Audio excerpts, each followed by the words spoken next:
They have finally set the dev workshop live for the Eximus Reborn. This is the rework that is going to make Eximus enemies so much more visible, so much more viable. Starting, of course, with the...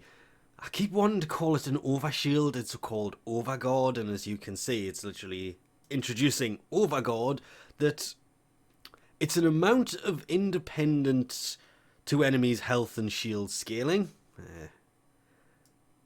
Additive amount of independent, yeah, it actually words it like that basically stops them from being affected by Warframe's abilities.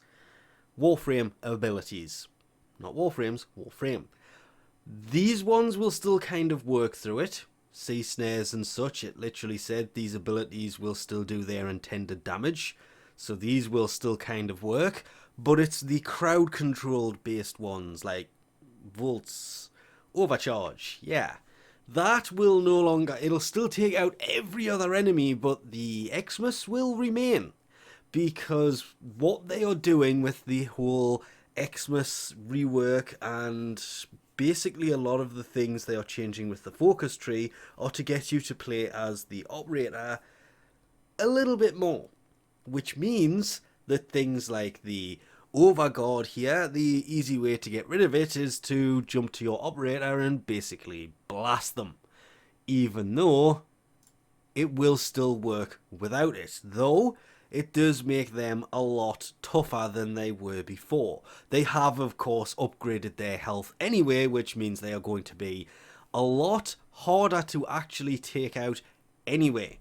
Which I'm kind of looking forward to seeing quite a bit, because even without the overguard here, they're still going to be tougher to take out, which I'm glad, because the Eximus enemies were originally kind of a much, much tougher enemy that didn't last that long. So overguard is basically going to be something that is going to take a little bit of a learning curve when this update comes out on the 27th of April, but not that much. Jumping to the operator, blasting them, yeah. If you do a lot of Eidolon stuff anyway, it's something you get used to fairly quickly. That, and there is a few other enemies that you have to do the same kind of thing. It just means the Eximus are going to be a lot tougher to take out. Then there is the, well, we can go into the health and shield armor scaling. As I said, they are going to be up to a point tougher to take out. And, well, there are new ways of seeing them. The Blitz, yeah, you can literally see it. They don't just do a shockwave in all directions anymore. There are audible cues as well, but don't want to spoil everything before they come out. It's the visual appearance beforehand. You can see they kind of summon the fire from the sky. Well, you can see it coming from above them, and then they shoot it out in one direction, so it makes avoiding this so much easier. Same, and probably one of the best ones, comes with the energy leech. Now they kind of throw out that purple aura so you can see them. Like everybody else, there's nothing more annoying than when you're busy doing something and an energy leech Eximus enemy appears and just sucks everybody in the game dry of all their energy. Even a Trinity can only go so far on replenishing energy when one of these guys is around, but you can't find them. And that happens way too often. Now, they basically throw that little purple aura at you and you can avoid it, so you don't just get constantly sucked of all your power, which is great. I'm looking forward to that for the energy leech so badly. Then, well, we have the arson that still does the same kind of AoE, but you'll notice one slight little difference. Wait for it. Yeah. Not sure if that's on purpose, because the Fire Blast attack basically didn't knock you over. It forces a heat status when you are hit by it, yes, but it doesn't knock you over, which is great. Again, they do have little cues that they are about to do this, ever so slightly, but it's there. It's not just going to suddenly appear, which is great. I like this one. the rotating shield of the Guardian. It is a radial shield that pulses for allied enemies in range. Ooh, a charge pulse. These guys, well, you can still shoot between the shields, but I'm sorry, I'm going to have to say it. This one, as much as I like the idea, it's going to make shooting them just so much more annoying, because obviously shooting when the shield is facing you is a complete waste of time. You can shoot between the shields, but there's a certain enemy actually has the exact same number of shields. I mean, not that I want to harp on about this or anything, but yeah. And it really bugs me, the fact that I could not remember the name of the Hydra from Destiny that has this in. The same kind of shield. I mean, it visually looks nothing like it, but yeah, it's 3 shields that rotate round and you shoot between, so trust me, it's not that hard to get used to being able to shoot between those shields. It's actually very, very easy. It just means they can also shoot you at the same time, so expect to take more damage from this guy, but just remember, shoot between the shields, and it's fine. My favourite one of all, the Arctic Frozen one, new, no changes. Visual changes, the globe does a good job already. I completely agree with that. The Arctic, the one with the giant frost snow globe that moves with them, which, for the record, since I was mentioning Destiny here, is exactly how the Titan's bubble is supposed to work. In the early days of the original Destiny, the Titan cast the bubble and it stayed on him as he moved. They then changed it to you cast it and it stays where it is, just like Frost, but never mind. Yeah, it does a good job as it is. There is the Leech, same kind of thing. It's going to throw an aura on the floor, and as long as you don't go in there, then you're kind of fine.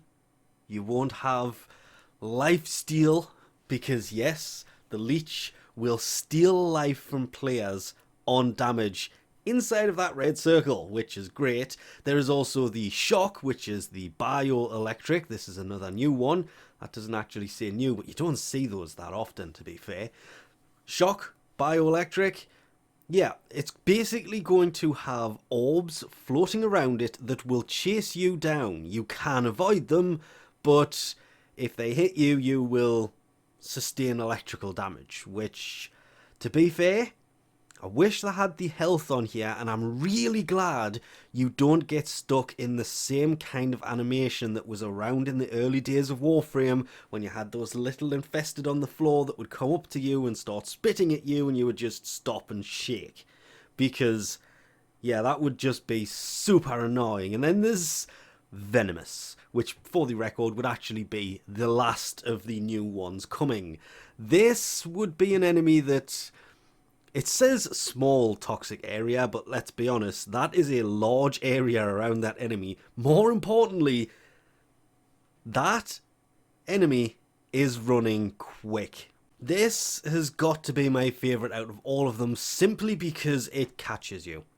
There's not many enemies in Warframe that can actually catch a full sprint Warframe, and the fact that it does this, so you that area of venom around it, the toxic gas cloud that will give you toxin damage as you're trying to run away, it catches you and kind of forces you to deal with it as quickly as you can, because there is no dealing with this thing at range if it can catch you that quickly.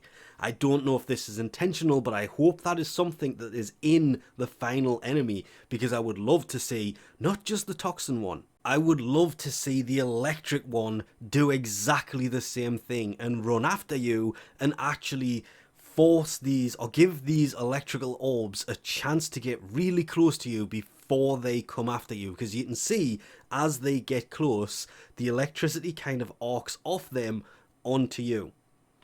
So I'm hoping these guys kind of run just as quick. Though it's onto Moa, and Moas are one of the few that can run just as quick as a Warframe anyway, so that probably will be able to keep up with you easily. But to be brutally honest, the one that most people are probably going to like the best is the Energy Leech. The fact that it stands out so much, whereas before it just kind of had a little aura around it. Now, still has an aura, but it throws that aura at you, and as long as you're not standing in that little circle, then you're not going to have all of your energy leached off you, which is going to make finding these guys and dealing with these guys so much easier. And the amount of times I've had games just almost completely ruined, or we've had to leave because one of these guys has turned up in survival missions and nobody can find it, so everybody runs out of power, which runs out of people going down, so the O2 runs out, and it's a case of, yeah, let's leave now, because they're just kind of annoying and we've never found them. It's happened on so many different occasions. I'm looking forward to this one specifically over all of the rest of them more than anything else. Other than the visual changes, the changes to the way they work, the fact they're going to be a little bit tougher to take out, I think it's the Overguard that is going to be the interesting change when this comes again, the 27th of April on all platforms, in theory, 2022. That is when we're going to see, and more than likely not long after that, they will tweak them to be more deadly or less deadly or bigger area of effect for things like that, because to be fair, that is just enough the Warframe can run out of the circle, so that's kind of almost the perfect size. But if you have a quicker frame, it's not big enough. If you have a slower frame, it's too small. It's too big. So there's probably a lot of balancing that'll be done after this comes out. But the Overguard, yeah, I think that's the one that's going to annoy the most people, simply because having to jump to the operator and not being able to take out rooms of Eximus enemies. Yeah, let's not forget, or try and sugarcoat it in any way, when a syndicate comes after you after the 27th of April, they are going to be quite annoying to take out because they are pretty much all Eximus enemies all of the time. Which means that, yeah, if they spawn already with Overguard, yeah, they're going to be a nightmare to take out. You're going to have a pretty bad day. But little things like that we're not going to know until it goes live. People get to play with it more, but I'm glad they're finally changing the Eximus enemies. They needed to be visually more appealing, stand out a lot more, because they just didn't beforehand. And things like this, it's a little change, but it's just big enough that it's going to make things more fun. Because Leech enemies are just, they are so annoying. This is just going to make things so much better. And with that, we'll leave this off here. Thanks for watching, and I'll catch you next time.